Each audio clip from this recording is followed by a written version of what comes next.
جہیز دیا جاتا ہے، اور جہیز کو سنت کہہ کر دیا جاتا ہے کہ یہ جہیز سنت ہے، سرکار نے دیا جی اپنی شہزادی کو تو ہم بھی دیں گے۔ لیکن یہ بات ذہن میں رکھیں،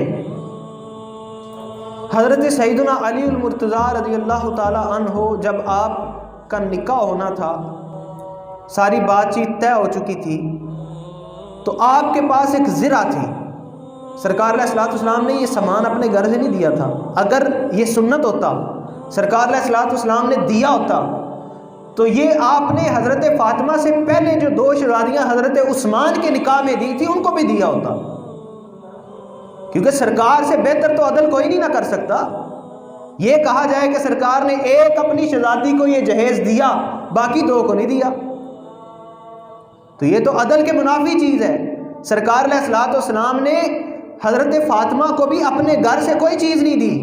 حضرت علی رضی اللہ تعالیٰ عنہ کے پاس ایک زرہ تھی، آپ نے وہ زرہ بیچی، حضرت عثمان غنی نے خریدی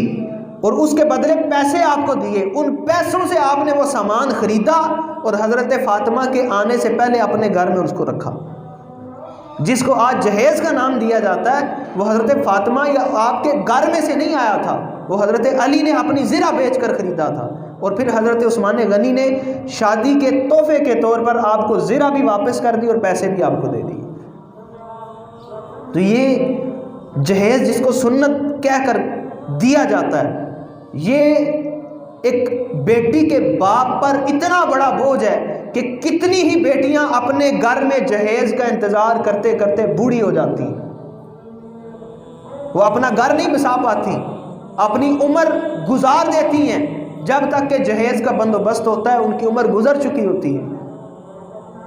صرف اور صرف ہماری اس ایک غلط رسم کی وجہ سے۔ ہمارے امیر آسائشوں والے گھر ہیں، وہ کیا کرتے ہیں، گاڑی بھی دیتے ہیں، مکان بھی خرید کر دیتے ہیں، اس میں سارا سامان بھی رکھ کر دیتے ہیں، اور پھر اس کی مووی بنا کر لوگوں کو دکھاتے ہیں، لوگوں کو باقاعدہ بھیجا جاتا ہے بندہ کہ آؤ آ کر دیکھو ہم اپنی بیٹی کو کتنا سامان دے رہے ہیں۔ تو پھر لوگوں کے دیکھا دیکھی لوگ مجبور ہو جاتے ہیں کہ اس نے اتنا دیا ہے تو ہم اس کی برادری کے ہیں، ہم اس کے شریک بہن بھائی ہیں، تو ہم نہیں دیں گے تو ہماری تو ناک کٹ جائے گی۔ لیکن ان کو پتہ ہے کہ ہماری اتنی استطاعت نہیں ہے، ہمارے پاس اتنا پیسہ نہیں ہے، ہم نہیں دے سکتے، لیکن مجبوری یا ادھار یا اپنے ایک بیٹے کو باہر بھیجیں گے، اس کی پوری زندگی بہن کے جہیز پر نثار کر دی جاتی ہے۔ وہ ادھر کماتا کماتا بوڑھا ہو جاتا ہے کہ میں نے اپنی بہن کو اتنا جہیز دینا ہے جتنے میرے چچا نے اپنی بیٹی کو دیا ہے، میں نے اتنا جہیز دینا ہے جتنے میرے ماموں نے اپنی بیٹی کو دیا ہے۔ تو یہ ایک غلط رسم کی وجہ سے باپ فکروں سے بوڑھا ہو جاتا ہے، اس کے عمر سے پہلے بال سفید ہو جاتے ہیں کہ میں نے اپنی بیٹی کو جہیز دینا، میرے پاس اتنے پیسے نہیں۔ اگر یہ امیر لوگ اللہ نے ان کو دیا ہے دیں، لیکن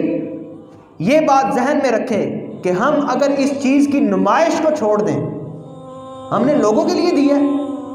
بیٹی کے لیے دیا ہے نا، تو لوگوں کو دکھانے کا کیا فائدہ ہے؟ سامان خریدیں، بیٹی کے گھر بھیج دیں، اپنے گھر میں پہلے لایا جاتا ہے، اس کو سجایا جاتا ہے، دکھایا جاتا ہے، پھر بھیجا جاتا ہے، اس کی باقاعدہ مووی بنائی جاتی ہے کہ یہ سامان ہم دے رہے ہیں۔ تو بجائے نمائش کے اگر دینا ہی ہے، آپ دینا ہی چاہتے ہیں، اس کے بغیر آپ کا گزارا نہیں ہے، تو آپ خرید کر ڈائریکٹ اس گھر میں بیچ دیں جہاں والے جو لڑکی کو بیاہ کر لے جا رہے ہیں ان کے گھر میں واشنگ مشین نہیں ہوتی، فریج نہیں ہوتا، ان کے گھر چرپائیاں نہیں ہوتی، سارا کچھ ہوتا ہے۔ صرف اور صرف ایک بوجھ ڈال دیا گیا ہے، ایک معاشرے میں اس رسم کو عام کر دیا گیا ہے تاکہ شادی کو مشکل سے مشکل تر بنایا جائے، مشکل سے مشکل ترین بنا دیا جائے، تاکہ لوگ شادیوں میں دیر کریں اور لوگوں کی جوان اولاد، پھر اس کو ٹی وی دے دیا گیا، انٹرنیٹ دے دیا گیا، ایک ابھرتی ہوئی جوانی اور دوسرا اوپر سے شادی بھی گھر والے لیٹ کر رہے ہیں، تو وہ لڑکا یا لڑکی کیا وہ بے راہ روی کا شکار نہیں ہوگی؟ غلط رستہ اختیار نہیں کرے گی؟ کریں گے، اولاد ہے، جوان ہے، بھٹکانے والے زیادہ ہیں، سمجھانے والے تھوڑے ہیں۔ تو اس لیے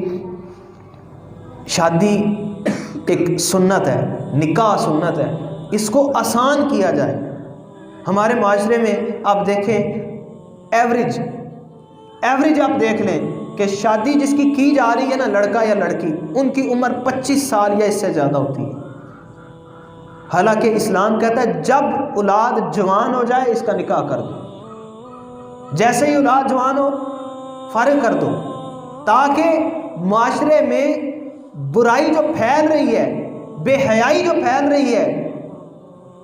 آئے روز اخبار میں جو خبریں چھپ رہی ہیں کہ لڑکی آشنا کے ساتھ بھاگ گئی، تو اس میں کیا پھر عزت رہ جاتی ہے؟ صرف اور صرف ایک جہیز کی وجہ سے۔ تو اس لیے کوشش کریں کہ نکاح کو آسان سے آسان ترین بنا دیں، تاکہ ہمیں کسی قسم کا بوجھ محسوس نہ ہو۔